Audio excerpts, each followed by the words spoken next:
And that commitment, that was my first introduction to adjudicated young people. And later I would lead a community action agency in Nebraska that led the largest commitment in the state of Nebraska for returning citizens, men and women returning home from incarceration. So we were in the penal institution with them for 6 to 8 weeks. And then we would work with them on the outside when they came to a 13-week employability program, 2 days a week, 3 hours a session. They would ride bikes, they would take bus passes, they would walk to be there. We never had a class that was not at capacity in my time there. And that program allowed them to have wraparound services, as we had a full Carver Credit mental health institution. So all of our attendees also received mental health services to deal with anxiety and trauma, to deal with depression, to deal with any associated challenge with addictive behaviors as well. I learned a lot from the women and men that came to us in that season, and I said I'd make it my commitment from then out. I would always speak up for those who are returning out of incarceration and those who are going in. There are so many things that our system does well, and then there are quite a few that our justice system doesn't get right, and so we have to work hard at it together.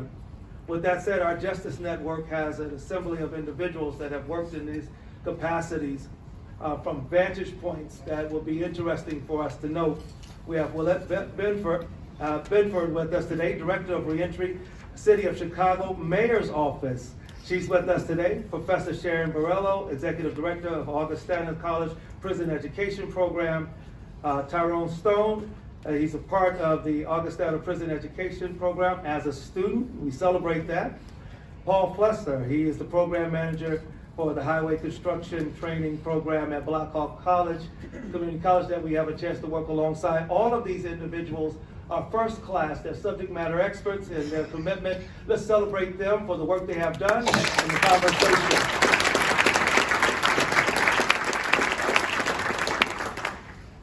Willette, I've had a chance to meet you maybe over a year and a half ago now, getting close to it.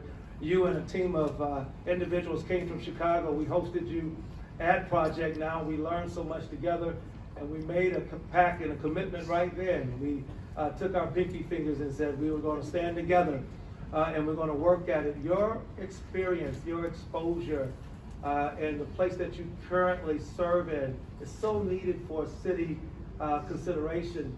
But it didn't start with the city of Chicago in the sense of being a part of the mayor's office.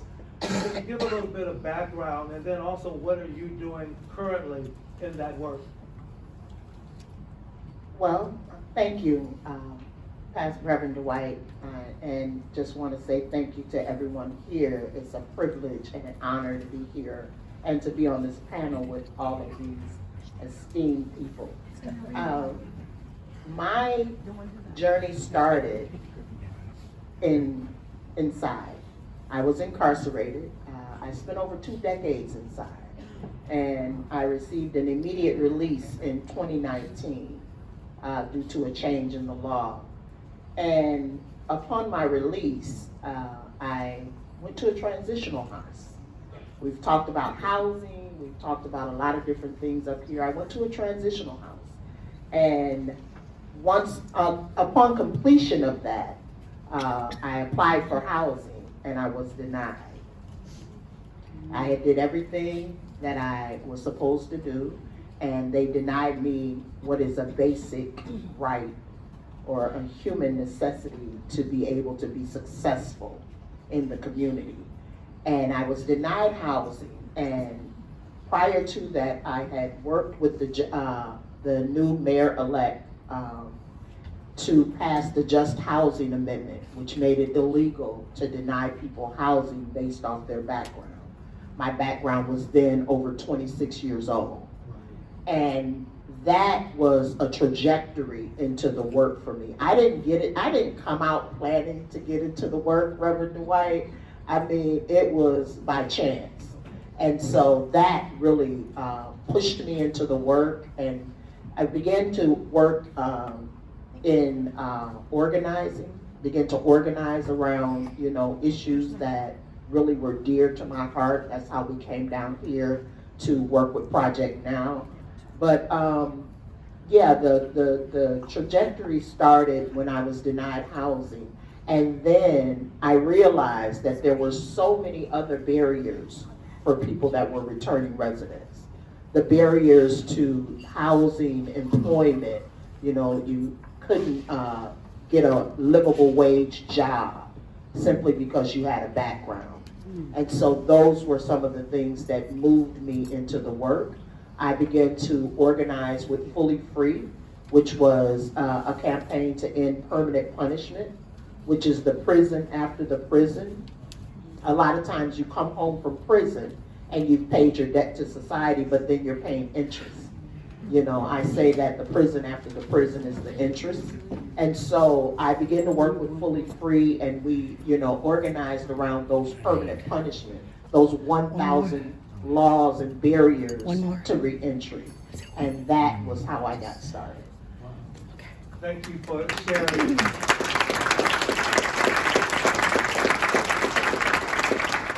We're going to be able to come back and ask some questions about the challenges that we are noting. You mentioned barriers. One of the things that I most appreciate about the opportunity that we look at new initiatives, innovative approaches to overcoming the barriers that prevent people from taking advantage of opportunities as a citizen, whether they are incarcerated or not, or whether they're post-incarcerated. Dr. Varallo, you've been working, and I've had a chance to post it. I'm facilitating the conversation, but I take joy in this because I get a chance to work with all of these wonderful people on the panel often. I think our first initial conversation outside of the college network there on campus came during an opportunity to interview and be the facilitator of a conversation about BARD. And those wonderful individuals that led the discussion, those men that I had the privilege of interviewing for a conference that you were hosting. But your work is unique, and I don't want to give any precursors to what it is that you actually do. So I'm going to bow out very gracefully now. Let us know what it is that you do, and how did you get into this great effort? Everybody has a story, and everybody's story can lead us, in unexpected ways. So I'm Sharon Burlow, and I'm going to, like you, start with my trajectory in this work was the arrest of my child for a crime she did not commit, but to which she was coerced to confess 10 years ago, and it changed my DNA. I am a professor at Augustana College, and the experience that my child had, she ended up being okay only because we had the money to hire a lawyer, and only because I had tenure. I could have lost my job. Even the ripple effects, not just her, the family members, so it is, there's often personal sort of connections to this work. But then after the devastation, what then do you do? And so a number of Augustana colleagues, including Jason Mon and I, volunteered at the prison at East Moline Correctional Center for several years before the pandemic. And we just started building the work, and we now have a fully accredited second location of Augustana College at the East Moline Correctional Center, offering BA degrees.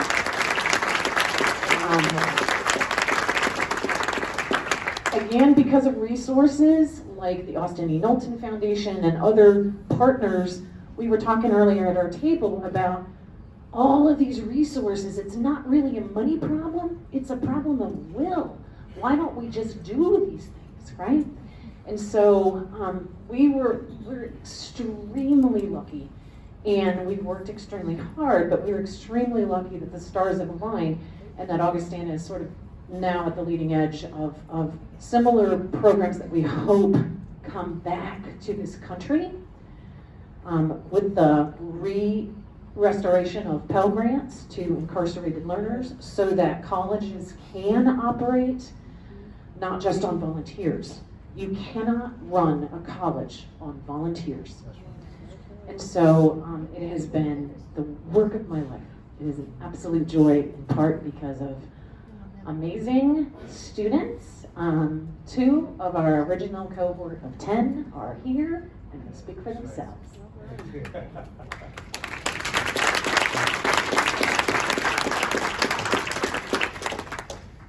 Mr. Tyrone Stone, you have a unique opportunity, and I think it's only befitting for such a unique and distinguished man like yourself. We've been working to hear about what does change and opportunity looks like, and through your lived experience and conversation with us today, we're going to learn a little bit more. Share your thoughts and your experiences about the opportunity that is now before you. Hello, my name is Tyrone Stone. I would just like to say that I am happily a former Augustana Prison Education Program participant. I am now just fully an Augustana Viking.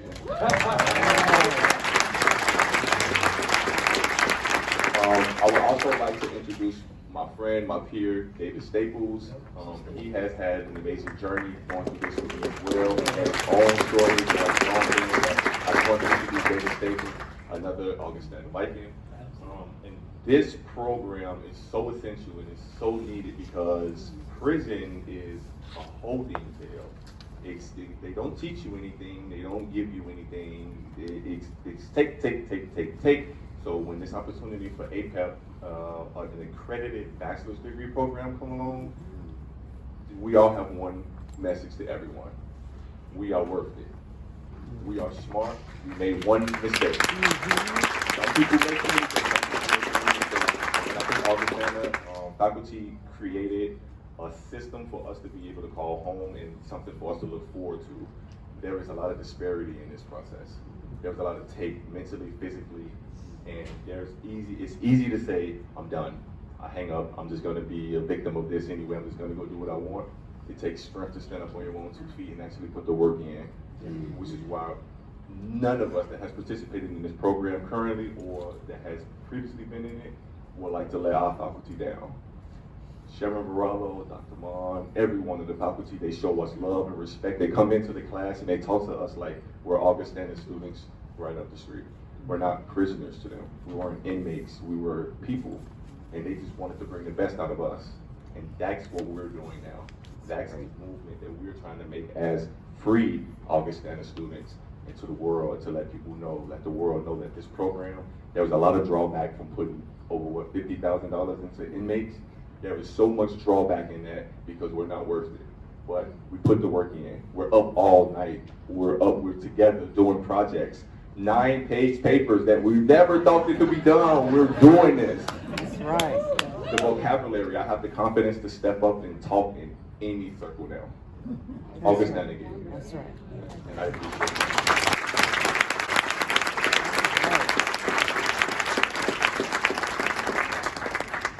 Heard about some of the barriers, and you can see what opportunity looks like with an opportunity of a door swinging open rather than closing.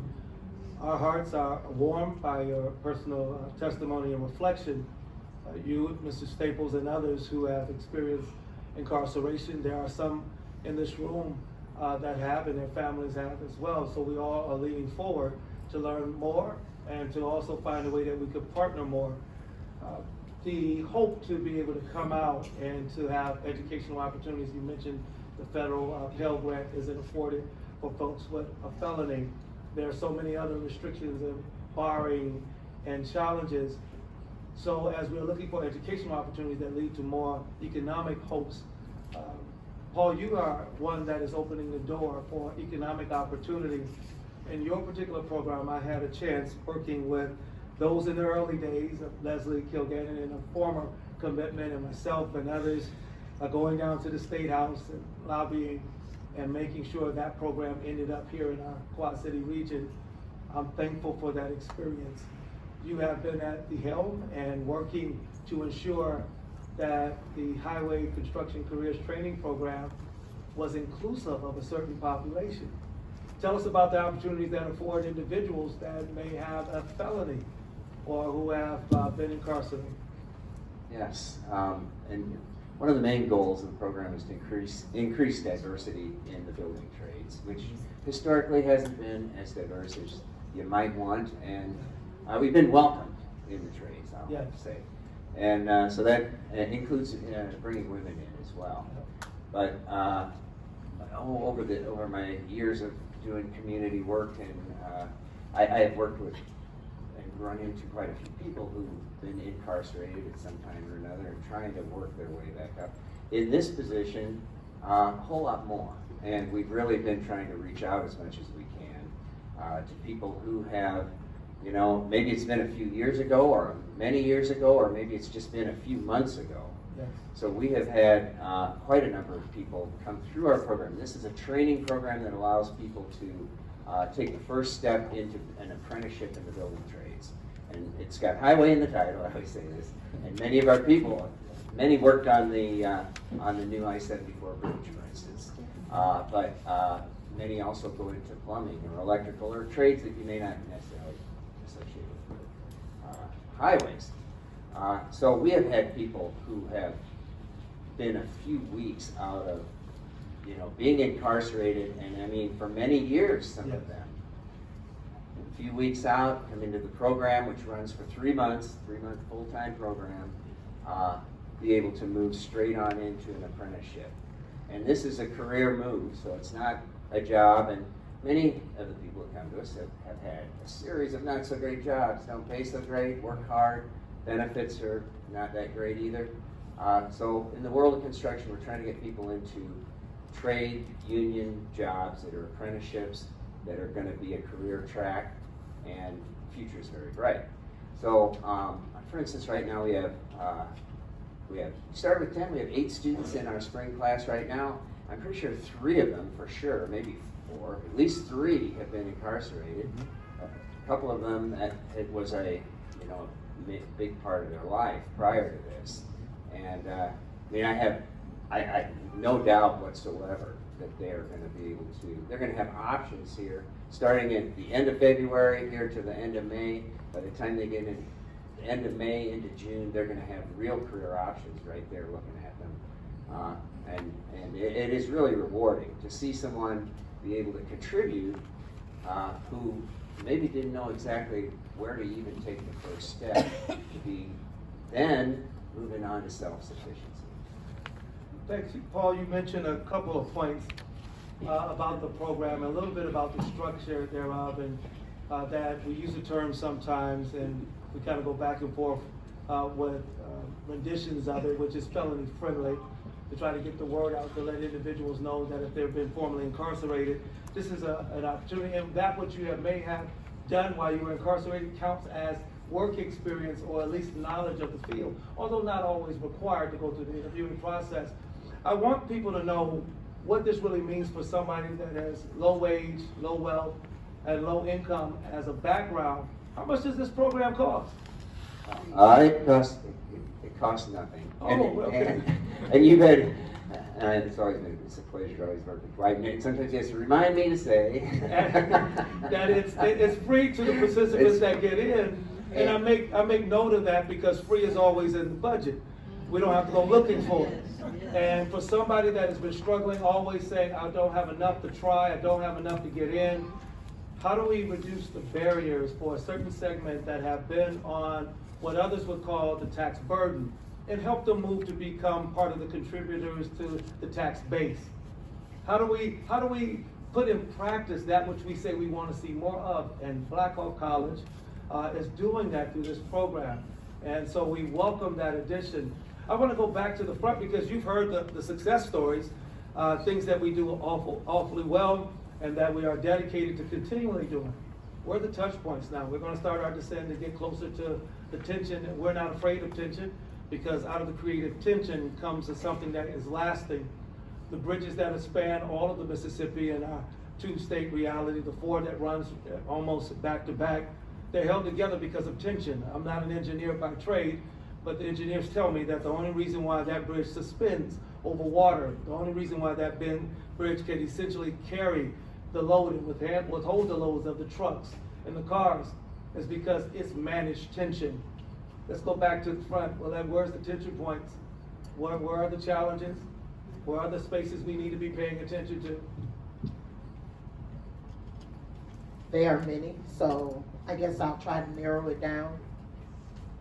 I didn't really tell you a little bit about my position. Oh, and I just want to acknowledge one of my fellow colleagues, Harry Penna from Fully Free. He's in the room.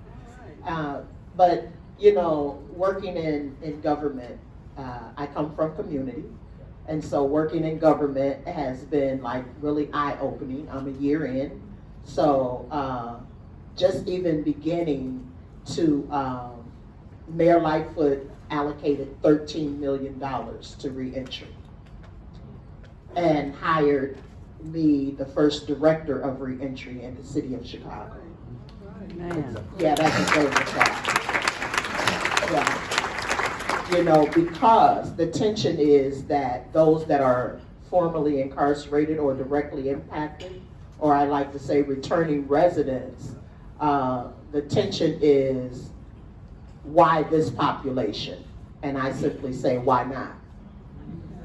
Why not?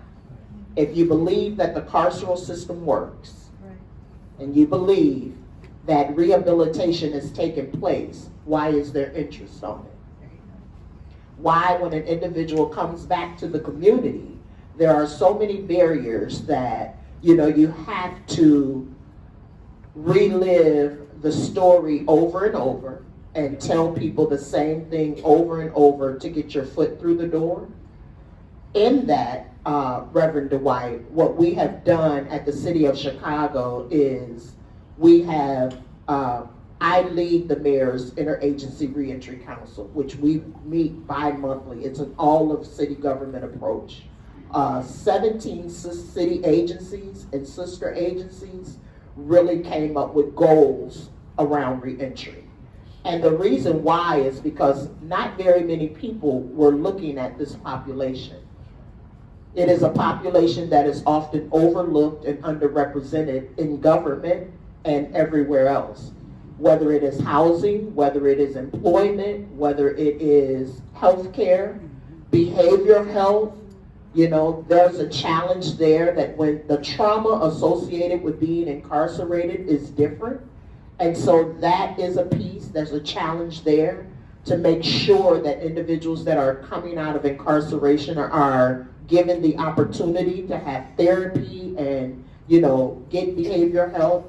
But, you know, it's the challenge is making sure that when individuals hear about someone that is directly impacted, 1 out of 3 people in this room either know someone that is directly impacted, either they are the person that is directly impacted, or they have a family member that is directly impacted. And so I say the challenge is to remember that people that are directly impacted their children will go to the same schools that your children go to.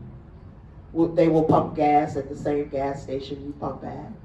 And they will also live in some of the same neighborhoods you live in, or may even be your neighbor.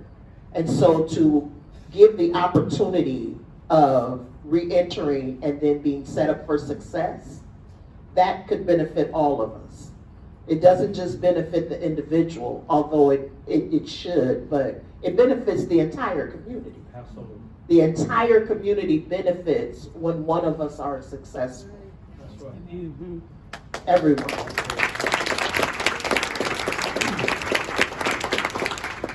She mentioned she works for the city of Chicago. When you return home with a felony, you cannot work for city government. For those that don't know. There are prohibitions. You cannot run for local municipalities. If you want to be a council person, you can't run for city government. You are barred on a time schedule to get into public housing. You don't qualify for SNAP and benefits. If you needed food stamps to stay alive, you can't get them. What have we done when it comes to permanent punishments? Most of the women and men that I've been privileged to work alongside, they can understand their time in. Even if they didn't agree with the length of it, they can understand being locked up, but nobody should be able to understand being locked out of society when they come home. That's right.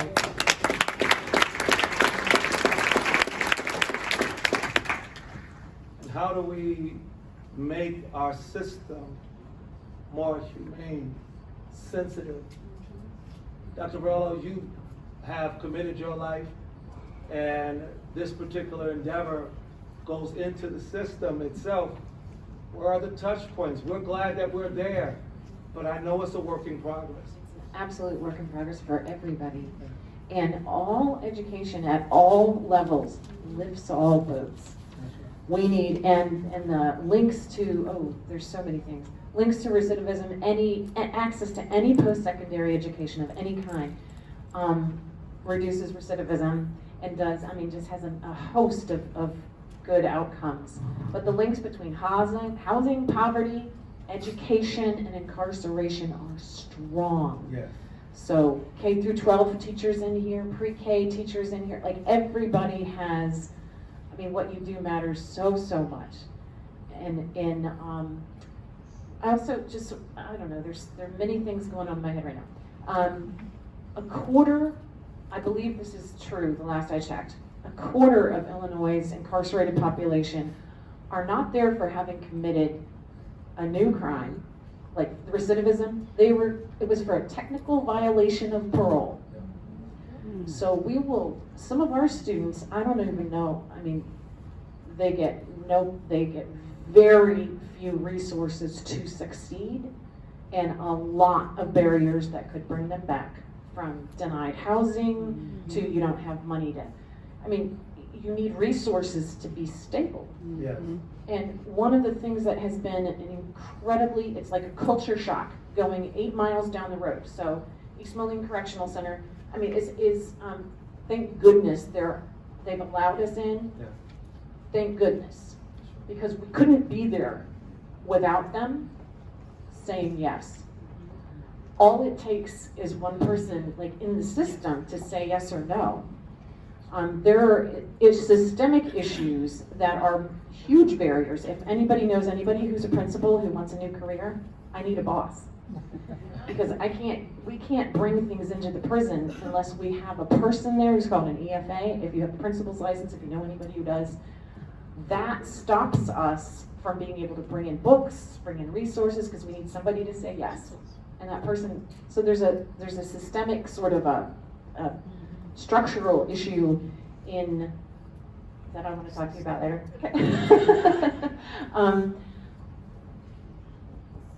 Challenges.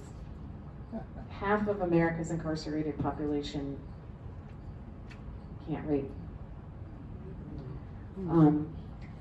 And that there's lots of different kinds of literacy, and that is an issue that we all can work on, many of those things.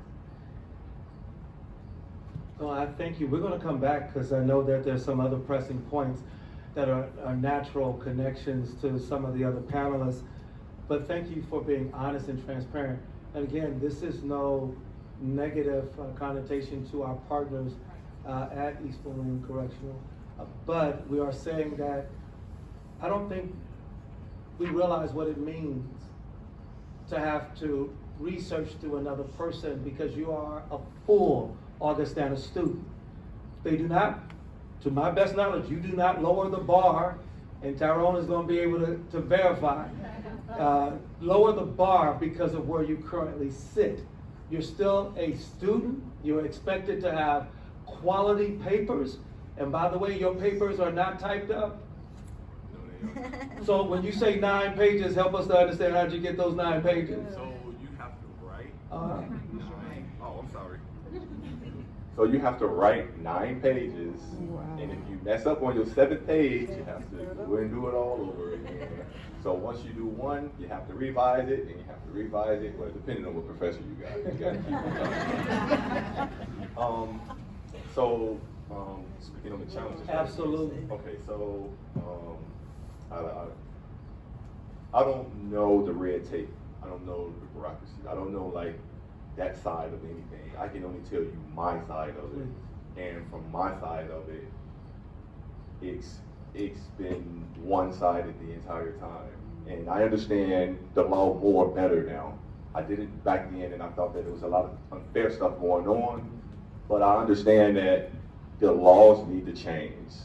So for my first crime, I was sentenced to 21 years and 50%. No one was touched, hurt, or anything. It was just because of a one act, one crime legislation that allowed me to be found guilty. And ultimately, I had to go through this process. I was supposed to get 10 years. I got out in 7. I put the work in. I went to school. I kept a job. I did whatever vocations they had, cut that time down. And then I had the pleasure of meeting Sharon Brallo, Jason Mong, and Staples, and among other people that helped me get to where I found purpose. You lose purpose in prison. You lose family, you lose friends, you lose a lot. But taking acceptance and the responsibility is the first step, and then making the effort to really put the work in to accept being, I don't know, what do they call it? When you go into prison and you come back out better? Rehabilitated. Rehabilitation takes work because they'll let you sit in there if you want to. This type of program where guys can't read, guys don't know math, guys have maybe they're 30-some years old with the 3rd grade education. They come in and they throwing their punches. Augustana, they treated us fair. They treated us as equals. They looked at us and said, you can do this just like they can. You have the ability to do this. And the moment we got disparaged, this is too much. They're like, nah, just do it. This is how we do it. We're going to show you how to do it. We're going to give you the tools and do it. And I think 3, 4 in the morning at a time, 3 of us, 2 of us at a table, we bouncing ideas off of each other. This is what this project, this is what this program is built for, to help a selected few that's willing to help themselves and put in the work to come out different on the other side. And when you're on that other side, I'm on this other side, and it's discouraging because of housing. I found a job, a really good job. I went up to $2,000 a month for 1-bedroom apartment in downtown Chicago, and everything went good until they went to my background. This is downtown, this is up north. Obviously, these are better places to live. I want to live comfortably. I can go find a 2-bedroom apartment in the Inglewood area, and they'll give it to me. Absolutely. But they won't let me downtown for $2,000. So there's a lot of problems that I'm not seeing, but I'm feeling really, housing is something that's necessary. So what you've heard is the ownership of the commitment to find purpose, develop themselves. They do everything that the system asks and everything that they have determined to do. They come out, they're educated, they are purpose-driven, and they keep running into door after door after door after door being closed. Here's the thought: the same cities that use, in counties that use currently incarcerated individuals to clean out buildings and mow grass and beautify the landscape, you know, when they get out, they can't even apply for that same job they did and work full day, same job they did, but when they come out, they can't apply to it. We worked hard, and some of our colleagues are here from Kiwani, and we have been talking about it. The city manager of the city of Kiwani happens to be our board vice president, Gary was there, and he, of course, they were there talking. I was getting ready, I did my stump speech. I talked about the things I needed to talk about. I always bring up the challenges with the incarcerated and how we have to find a different way to have better public policy. And they said, Reverend, you may want to have a seat. We're getting ready to take a vote tonight. I was overwhelmed with deep appreciation. The mayor said that we have reviewed, we're ready to take the vote. They called the question.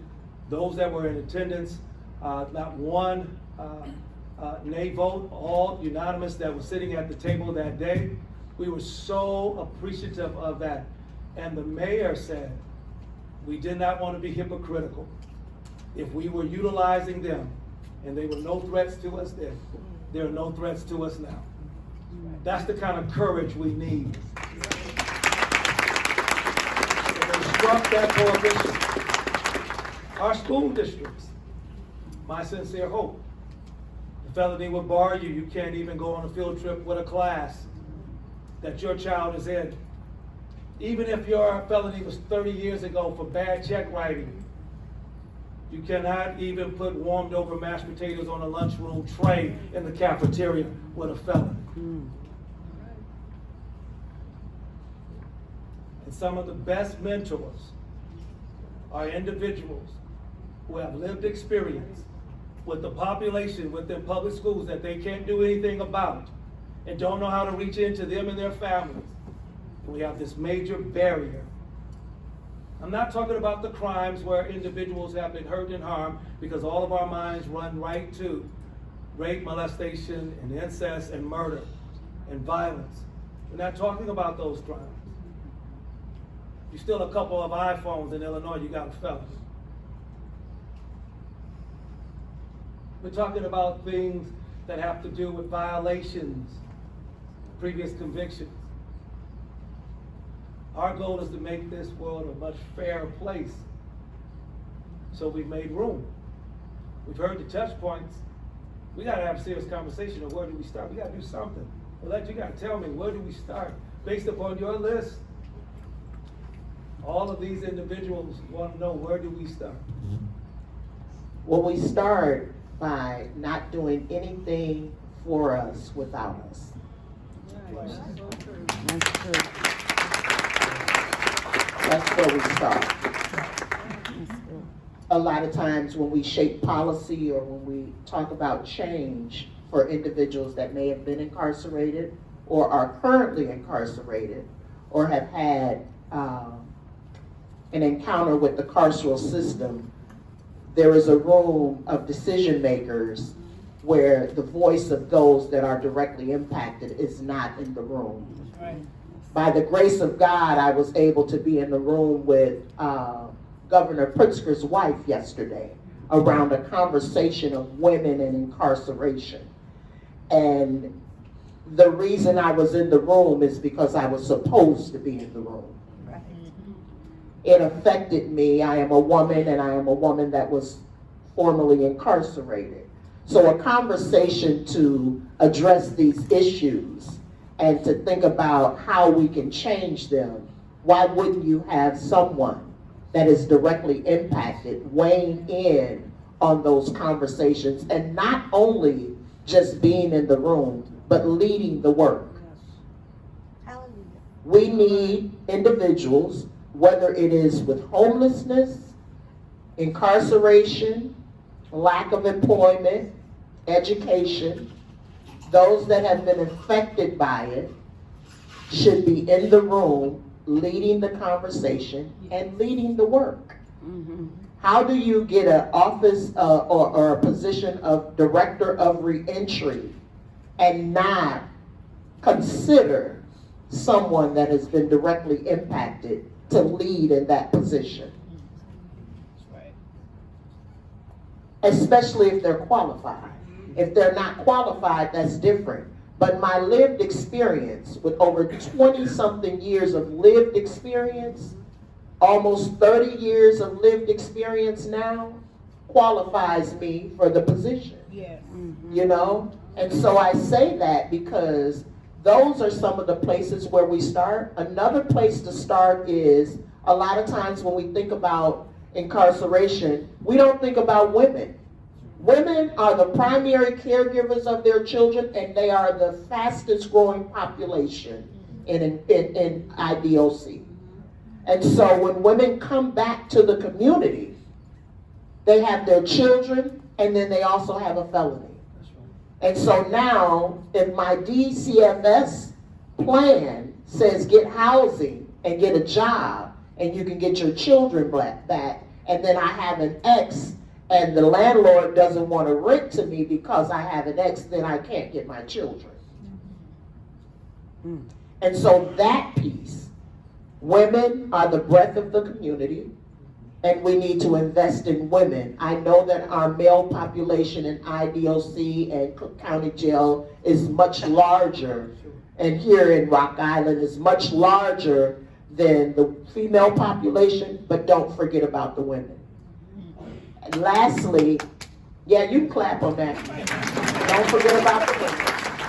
And lastly, I had one other that I wanted to say, is to listen to those that are directly impacted. A lot of times when we have been working in industries and in positions, we get defensive when people say that something is wrong.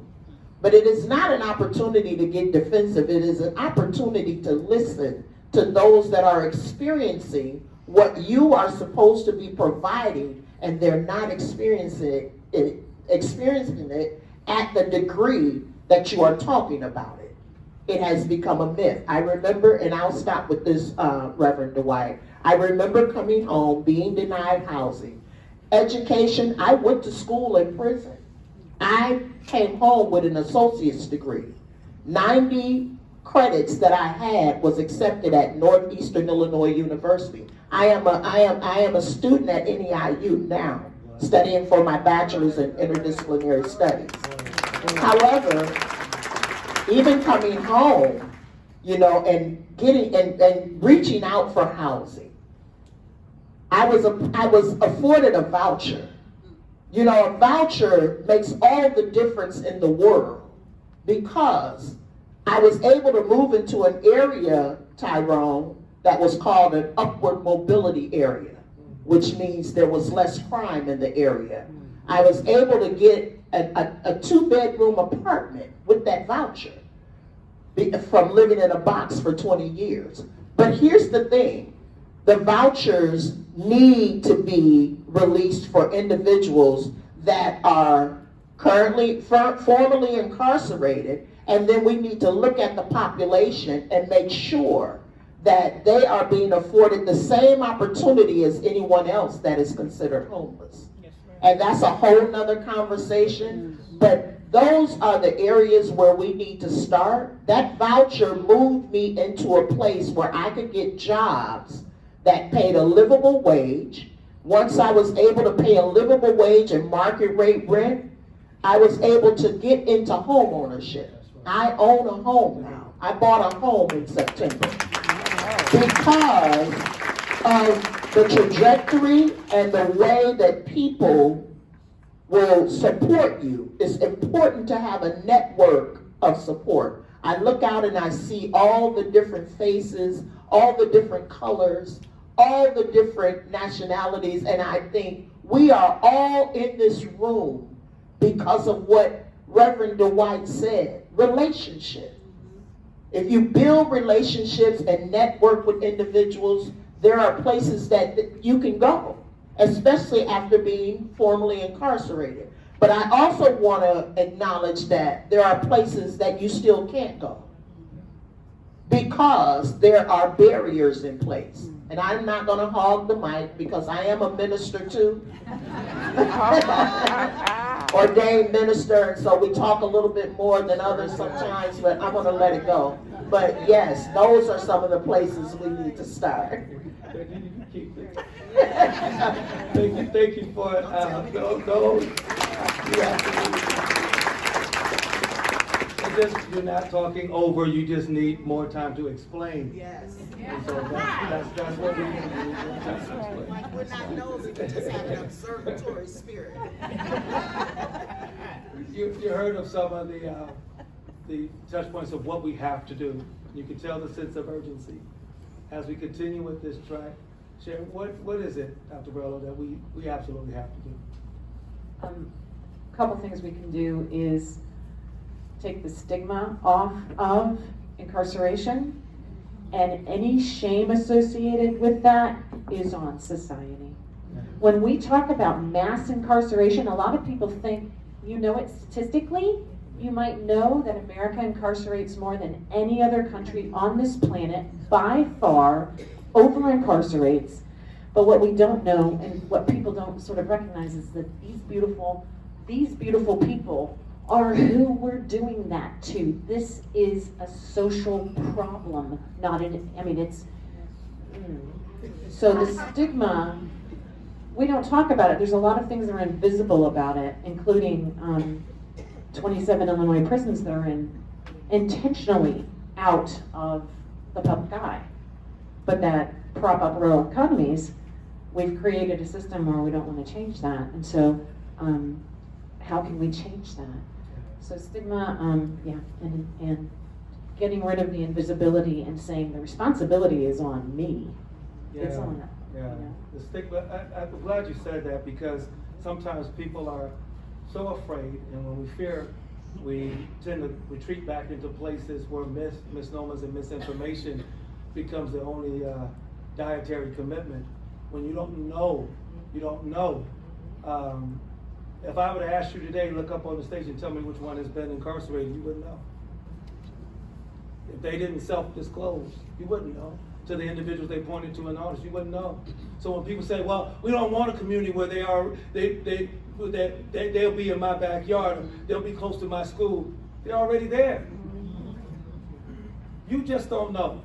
Because they don't talk about it at church. They don't talk about it at the neighborhood meeting. They won't tell you at the club meeting. They're not going to share it with you that their child is formerly incarcerated at your next board meeting. They're not going to share it. You know how I know? They call me personally. They call me personally. What can you do to help my family? I haven't told anyone. So get rid of this shame. Martin Berg said the principal suffering, he was talking about the poor, but I believe it could be expanded here. Principal suffering of the poor is shame and disgrace. And we got to quit making people invisible. They can't become Casper to us. We have to quit making up people that are living beings, ghosts. Ralph Ellison said, you know, I'm a man. Flesh and blood, fiber and liquids. I may even be said to possess a mind. But I'm invisible, see, because people refuse to see me. They will never refuse to see you, Mr. Stone. What needs to be fixed? I believe mandatory sentences is something that, Let's start talking. I think mandatory sentences is something that really needs to be looked at. I don't know outside of mandatory sentencing and this housing. I know President Obama, when he was in play, he tried to get you can't check that you were incarcerated on. Is that the case or something like that? Right, that in the box. So it's something like that. Is there something like that going on for housing applications? Because We're working on the ground to make sure, because here's the other side of it. An application for housing is between $30 and $50. And as soon as you check the box, and we see individuals using their last to get a housing application, they check the box, that application goes from hand to the trash can. Hand to the trash can. Now they've used up the $30, $40, $50, and they got to keep the search looking. And the only people that will rent to you are people that are unscrupulous, because they know you're a felon at times, won't fix anything in there, because what are you going to do? Water dripping. I'm telling you what I know. I've seen pots in the middle of a floor and water coming out of a roof. Got to make sure people remain human and centered in this work. Thank you for that recommendation. We're going to work on what does housing applications look like locally. We're going to end with economic opportunity. Paul, what do we have to do? I'm going to say, in the specific case of what I'm doing with construction, the resources are there, the opportunities are there. What we need is a little bit of a spark of imagination, that where people can see themselves. Yes, I can have a career. I can learn something that I don't know, and it can put me on a track for, you know, real self-sufficiency, for having my own place, buying the car, having a family, you know, going the whole distance with a career. And I try to say, you know, I'm not exaggerating. I hope I wouldn't, but I don't need to, because we go visit these building trades, and they say, we need people. We can take people now. You know, don't wait for the classes over. However, we've had $1 trillion infrastructure bill that got passed. There's going to be money spent on construction for years to come. So it's really a bright opportunity. You don't need to. You say, I don't know how to, you know, fix pipes or whatever it might be. knowing not a lot is not a barrier. So, in fact, if you think you know a whole lot, they'd rather have someone who's ready to learn. So in a program like mine, you can get in, you can get your foot in the door. Once you become an apprentice, you've got a free education. You're learning on the job and you're getting training, provided by the trade itself for you to learn that trade. Because they want people to carry on the trade. They want people to help pay into the retirement system of the people who are currently working there, right? So I think a spark of imagination that I can move from possibly not so great job, lower skills, to learning higher skills and making that big move. Thank you. We're going to do our work to make sure we're trying to spark as much